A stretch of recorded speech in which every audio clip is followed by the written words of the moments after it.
सुप्रभात मंडळी. आपण वाचत आहोत वीणा गवाणकर लिखित एक होता कारभार हे पुस्तक आणि त्यातलं कालपासून सुरू केलेलं दुरितांचं तिमीर जाओ ह्या प्रकरणाचा पुढचा भाग वाचते. डॉक्टर कारभार यांच्या व्याख्यानांचे दौरे म्हणजे परस्पर विरोधी अनुभवांचे पर्वच. व्यासपीठावर उभे राहून बोलत असताना त्यांच्या पायाशी मोठमोठे सन्मान लोळत असत. व्याख्यानाचे सभागृह कितीही मोठं असलं तरी जागा अपुरीच पडे. हॉलमधील गच्च गर्दीपेक्षाही प्रचंड जनसमुदाय बाहेर उभा असे. पण याच व्याख्यात्याला व्यासपीठावर पोचण्यापूर्वी किती मानसिक आणि शारीरिक क्लेशातून जावं लागत असे. जरा कुठं डोकं टेकावं म्हटलं तर कोणी थारा देत नसे. मोठमोठ्या हॉटेलांच्या प्रतीक्षागृहात बसून आपल्याला या ठिकाणी उतरता येईल का याची साशंक मनानं वाट पाहावी लागे. डॉक्टर वॉशिंग्टन यांच्या मृत्यूनंतर त्यांची जागा डॉक्टर कारभार यांनी घेतली. तेव्हा संस्थेच्या कामाची माहिती देण्यासाठी, व्याख्यानासाठी, फंड गोळा करण्यासाठी, संशोधनासाठी त्यांना अनेक वेळा टस्कगीच्या सुरक्षित जगाबाहेर पडावं लागे. त्यावेळी त्यांचा प्रवास इंजिनामागे काळ्यांसाठी राखून ठेवलेल्या धुरकट आणि कोंदट डब्यातून होत असे. पुढे पुढे त्यांच्या संशोधनाचा, विद्वत्तेचा बोलबाला होऊ लागल्यावर त्यांच्यासाठी वेगळी सोय करण्यात येऊ लागली, तीही गुपचूप, गाजावाजा न करता. कारण या सवलतीचा सुगावा बाहेर लागला तर स्वागत करायला वर्णद्वेष्टे हातात दगड गोटे घेऊन तयार होतेच. या चोऱ्याचोरीमुळे प्रवास 3-4 दिवसांचा असे तेव्हा डॉक्टर कारभार अतिशय कंटाळत. आपली सोय लावणारे, व्यवस्था राखणारे वर्णद्वेष्ट्यांच्या तडाख्यात सापडू नयेत म्हणून डब्याच्या बाहेर न डोकावण्याची, दारा खिडक्यांचे पडदे ओढून घेण्याची जबाबदारी त्यांना घ्यावी लागे. साधी तहानसुद्धा त्यांना सार्वजनिक पाणपोईवर भागवता येत नसे. कृष्णवर्णीयांसाठी राखून ठेवलेल्या पाणपोईवरच त्यांना जावे लागे. एखादी सभा 2ऱ्या-3ऱ्या मजल्यावर असे तेव्हाही नोकर वर्गाच्या जिन्याचाच वापर करून खाली यावं लागे आणि राखीव पाणपोईवर जावं लागे. लवकरच ते आणखी एक गोष्ट शिकले. भाषणाला जाण्यापूर्वी पोटात थोडंफार ढकलायची सवय स्वतःला लावून घेणं. न पेक्षा उपाशीपोटी व्यासपीठावर बसण्याची तयारी ठेवणं. जिथे पेलाभर पाणी मिळण्याची मारामार तिथे जेवणाची कोण दखल घेणार. एवढ्या मोठ्या श्रेष्ठ वैज्ञानिकाची ही परवड तर सर्वसामान्य काळ्यांच्या व्यथा काय वर्णाव्यात. त्यांची होत असलेली उपेक्षा त्यांना जाणवे, पण ते मुकाट राहत. स्वतःच्या कल्याणाचा डॉक्टर कारभारनी कधी विचारच केला नव्हता. पण 4 चौघात अपमानित होण्याचे प्रसंग मात्र त्यांना जाणीवपूर्वक टाळले होते. त्यांच्यासमोर त्यांच्या कार्याचा गौरव केला जाई. तुमच्या लोकांसाठी असं काम करताना तुम्हाला किती आनंद होत असेल नाही.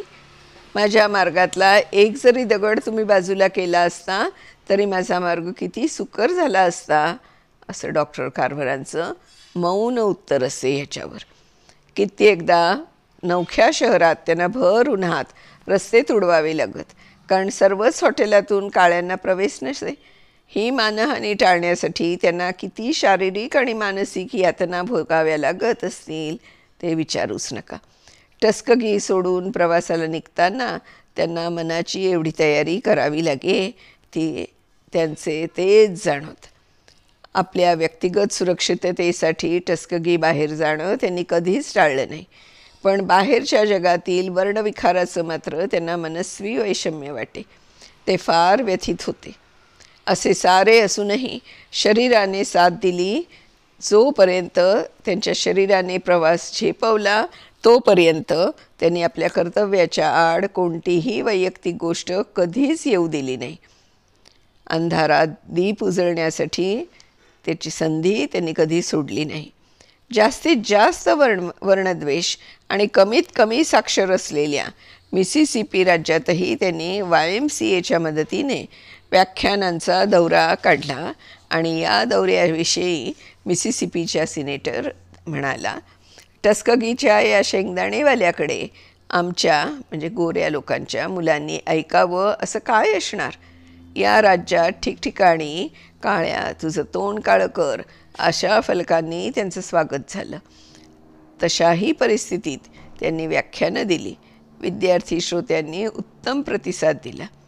मिसिसिपीतील एक महिला विद्यापीठातील त्यांचं व्याख्यान वर्णद्वेष्ट्यांच्या कारवायांमुळे आयत्या वेळी रद्द करण्यात आलं. संयोजकांनी त्याऐवजी एका काळ्यांच्या शाळेमध्ये त्यांची बैठक आयोजित केली.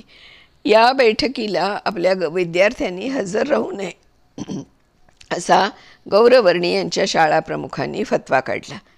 झाल्या प्रसंगाचं वैषम्य वाटलेल्या विद्यार्थ्यांनी आपल्या शाला वृत्तपत्रात डॉक्टर कार्व्हर यांची जाहीरपणे क्षमा मागितली. गेल्या आठवड्याचं संपादकीय आणखी एक पाऊल पुढे हे लिहिण्यात आम्ही थोडी घाई केली असं वाटतं. हे संपादकीय लिहिताना दक्षिणेचा दृष्टिकोन विशाल झाला आहे असं आम्ही गृहीत धरून चाललो होतो. वर्णद्वेष इतिहास जमा झाला आहे असं आम्ही समजत होतो. वस्तुस्थिती तशीच असती तर आम्हाला आनंद वाटला असता आणि तशी स्थिती वस्तुतः असायलाच हवी, पण नाही. प्राध्यापक कार्व्हर यांच्याविषयी दाखवण्यात आलेली उदासीनता आम्ही अजून होतो तिथेच आहोत हेच दर्शवत नाही का? अजूनही आम्ही आमच्या संकुचित दृष्टिकोनावर मात करून वर्णद्वेषाचे भूत गाडू शकलो नाही हेच खरं. आता शर्मेनं केवळ मान खाली घालून बसण्यापेक्षा ही स्थिती संपूर्णतः बदलण्यासाठी आम्ही झटून उभे राहिले पाहिजे. त्यांच्या काळ्या असण्याने आयुष्य समृद्ध बनवणाऱ्या गोष्टींपासून त्यांना वंचित व्हावं लागलं. अनेक सुंदर उपयुक्त गोष्टींचा आस्वाद त्यांना कधी मनसोक्तपणे घेताच आला नाही. एखाद्या सुंदर बागेत मोकळेपणे फिरावं, एखाद्या कला प्रदर्शनात किंवा संगीताच्या एखाद्या मैफिलीत स्वतःला विसरून जावं असं कधी जुळून आलंच नाही. कारण अशा ठिकाणी काळ्यांना मज्जा बसे. त्यांच्या नावाने गवगव्याने त्यांना अशा एखाद दुसऱ्या सार्वजनिक ठिकाणी प्रवेश मिळाला असताही.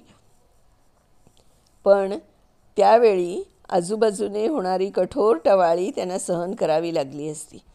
घाणीत राहून सुवास कसा लुटणार? अपमानित मनाने आनंद कसा लुटणार? भावनांची तार तुटल्यावर कानावर पडणारे संगीत सुरेल कसे वाटणार? दुःखी मनानं आनंद कधी लुटता येतो का? वर्णद्वेषाची तीव्र झळ सोसूनही त्यांनी आपल्या मुखावाटे कटू शब्द बाहेर पडू दिले नाहीत. माझ्या तोंडावर पाणी फेकून हा पाऊस आहे असं मला ते भासवू शकत नाहीत. मी द्वेष करावा इतक्या खालच्या पातळीवर मला कोणीही खेचू शकत नाहीत. माझ्यावर अनेक अन्याय झाले, पण प्रत्येक वेळी अन्यायाचं निराकरण करून घेण्यासाठी, त्याविरुद्ध लढण्यासाठी मी माझी शक्ती बुद्धी पणाला लावली असती तर माझे जीवित कार्य तडीस नेण्यासाठी माझ्याकडे काही शक्तीच उरली नसती. वंशभेदाच्या भोवऱ्यात सापडून आपल्या कार्याला कमीपणा आणण्यापेक्षा आपल्या स्थानी अढळ राहून कार्यरत राहणं त्यांनी पसंत केलं. त्यांच्या या अविचल कार्यनिष्ठेमुळेच त्यांच्या हातून लोकोत्तर समाजसेवा घडली. केवळ आपल्या बांधवांनाच नव्हे तर उभ्या दक्षिणेला दारिद्र्याच्या चिखलातून बाहेर काढण्यात ते यशस्वी झाले. त्यांच्या निस्पृहतेमुळे, निष्काम कर्मयोगामुळे ते केवळ टस्कगीलाच नव्हे तर संपूर्ण मानवजातीला आदरणीय ठरले, प्रातस्मरणीय झाले. देवदत्त हात आणि मन यांच्या आधारे एक मनुष्य अवघ्या राष्ट्राची, अखिल मानवजातीची किती स्पृहणीय सेवा करू शकतो याचं आदर्श उदाहरण म्हणजे डॉक्टर कार्व्हर. डॉक्टर कार्व्हर यांच्या रूपाने काळ्या वंशाच्या गेल्या अनंत पिढ्यातील गुण, कला, आकांक्षा शुद्ध स्वरूपात विकसित होऊन जगापुढे अवतरल्या होत्या. त्यांच्या मृदुवाणीने, रुजू स्वभावाने आणि तरल सर्वस्पर्शी प्रतिभेने त्यांच्या सहवासात येणारा प्रभावित होई. उद्धटपणा त्यांच्या स्वभावातच नव्हता. तो गुण परमेश्वराने त्यांच्या विरोधकांसाठी राखून ठेवला होता. गोऱ्यांचा उद्दामपणा डॉक्टर वॉशिंग्टन काय किंवा डॉक्टर कार्व्हर काय किंवा टस्कगी शाळावाले काय खपवून घेत असे नंतरचे काळे नेते त्यांच्यावर आक्षेप घेत. पण त्या दोघांनाही टस्कगी शाळा वाचवायची होती. रुजू लागलेलं